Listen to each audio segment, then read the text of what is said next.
Well, ladies and gentlemen, the wonderful Miss Jean Martyn. Jeannie. Come and take a seat with me, my dear. Oh. Hey, I'm all right. Look, you've got a microphone there. Oh. Hey. Now, Jean. Yes, James. This is cosy, isn't it? Isn't it nice? It's lovely. Isn't it nice for us to Lovely. have a little chat with microphones for a change? Yeah. And you know what? Don't you look gorgeous this evening? Doesn't she look gorgeous, ladies and gentlemen? Oh, thank you.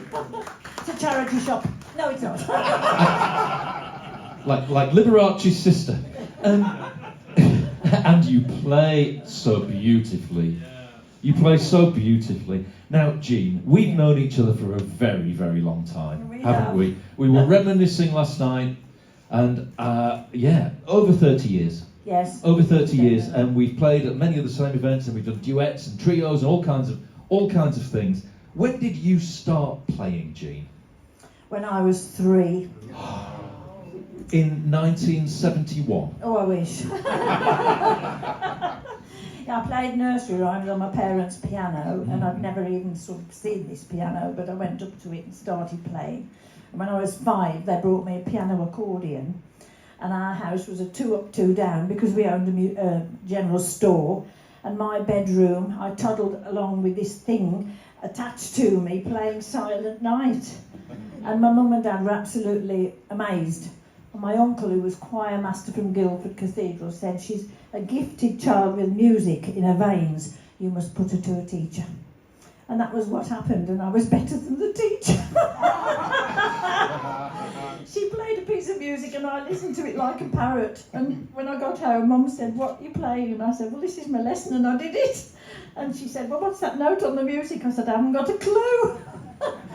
So that was then when I was sort of reprimanded and taken to a new teacher who pushed me to great heights, which was marvellous. I got my degree when I was 50. You see, Jean, sometimes there's natural talent that you're born with. Well, I think it must have been because I've had a super life and, developing it, even with different music styles. You've got to keep up with hip-hop and all this business. And, you can adapt back to your early music. Mm-hmm. And look, when I'm jazzing Beethoven up, my music tutor used to go mad. And then what came out in the charts? Roll over Beethoven! And I've been jazzing it up for years. Yeah. But you know what, Jeannie? It's obvious to all of us. The thing that strikes me when we watch you play is your passion, because we can see that you're having a great time. Wow. Whenever you're at the keys, you're smiling and laughing and bubbly, and your passion shows in your physicality. Oh, look at this! Oh, Jean, look at that! My goodness me! Now that, I think, is When about... was that? That's about 22, 23 years ago. I think that was at Caister Good or gracious. Pakefield. 1986 was my first Caister. The Moths had got it. You topped that night, hadn't they? I think I've come back from sunny climes. The colour on me, I look like a mahogany table. You do look quite bronzed there. So listen, Jean, it's not all glamour like playing at Pakefield. No. Or Hemsby or Sand Bay. We talked about that earlier on. It's not. Those are some of the glamorous venues, but in recent years, you've played in some huge venues. Oh, so yeah. tell us, what's the most memorable venue you've played at? Well, that's got to be the Palace, St James's Palace in London, where I became a royal pianist for 10 years. And that was a marvellous achievement, really, because there were lots of people who wanted to be a royal pianist, and I just happened to be in the right place at the right time.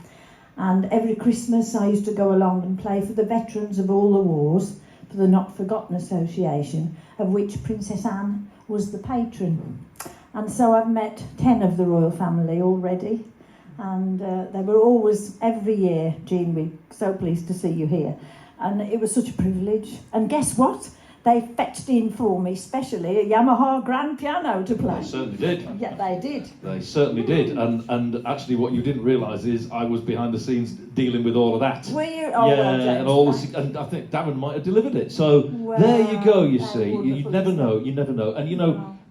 you've met a huge amount of celebrities. Oh gosh, yes. You really have.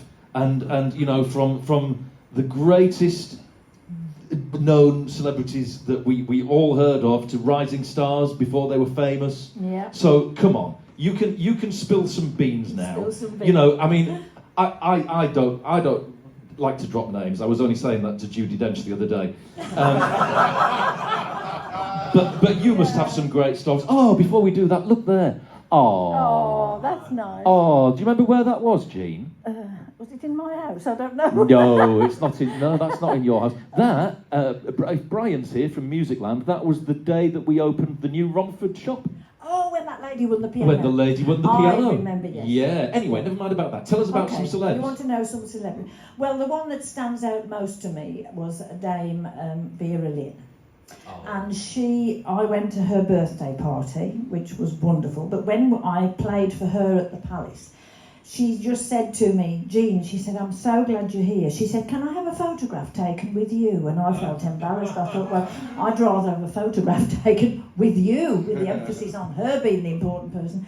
And she said, no, she said, and this gentleman came across, he said, you know, we posed together. And she put her arm round me, and after the photograph was finished, she didn't take her arm away. And I thought, this is a bit strange. And I said, are you all right, Dame Vera? And she said, yes, but I am glad you're standing there because I've forgotten my stick. But I've met Michael McIntyre for one, Misha Paris, Boney M, all of that. I played with them. Oh my goodness, there's so many. James Last, I played with the James Last Orchestra in 1994. Rusty Lee, I do many a show with her, with the Sun Bingo. I've played with Cheryl Baker. Is that enough? Well, it is enough for now, but Jean, I'm going to say, because we've got a little connection that maybe you don't know about. All right, go on. Yeah. So I am going to drop a little name, but I understand that the husband of one of my very good friends actually was involved a little bit in your musical upbringing and influences. And my friend is Dame Cleo Lane. Oh, she but was. you were With Johnny. with John Danquith. So maybe tell us a little bit about that. You were with John at the Guildhall, weren't you? I was. Well, what happened, I did 3 years at music college, which was called Trent Park, which is a division of London University. And I got my degree for music, my second degree there. And then I went to the Guildhall because I wanted to study jazz. And they said, well, can you come for a year, Jean? Well, I thought, well, I'm supposed to be starting my teaching, but I said, no, I'm going to come for a year.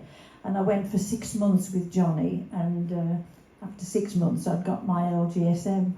So that was a quick degree in 6 months, what the others were doing in a year. Fantastic. That was lovely. Fantastic. What a backstory, and you know, we can hear all of those great influences in your playing. Now, I just want to ask you one more thing.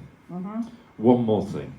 Because I have to ask you this, because, you know, we're here and we've got this beautiful thing here. Look at that, the three forks. Yes. Jean, I've known you for so many years and I've followed your career. And you've played Yamaha instruments for most of your career. Yes, definitely. And, you know, part of being a professional musician is choosing the right tools for the job. So a tradesman has to choose his tools really carefully. Yes. And you choose to play Yamaha. We don't give you the instrument or do anything like that. No. You choose to play it and you choose to buy it, which is great. Keep doing it.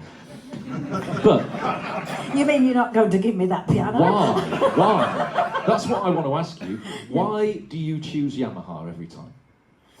Well, I've never been asked this question before, but the first time I ever bought a Yamaha instrument, there was a Technics and what was the other one, a Cavendish, in the same shop.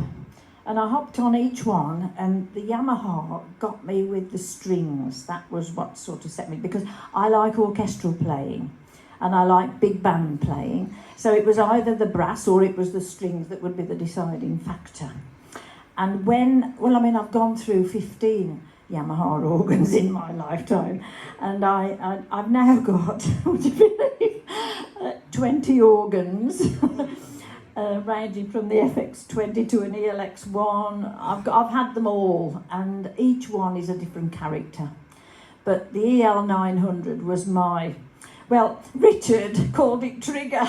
Yeah, we all called it Trigger. It Trigger. But everywhere I went, Trigger went. So that was really why I like Yamaha. That I've been Yamaha through and through. I've even got the scarf and the hat to prove it. You have got the scarf and the hat to prove it. And you know what, Jean? The great thing is that you love Yamaha, but Yamaha loves you. Oh, thank you. So, ladies and gentlemen, isn't it fabulous to have Jean with us this weekend? Absolutely fabulous. Jeannie, it's been a pleasure to have a little chat with you. We'll see you again later on in the bar. And right now, ladies and gentlemen, please welcome back to the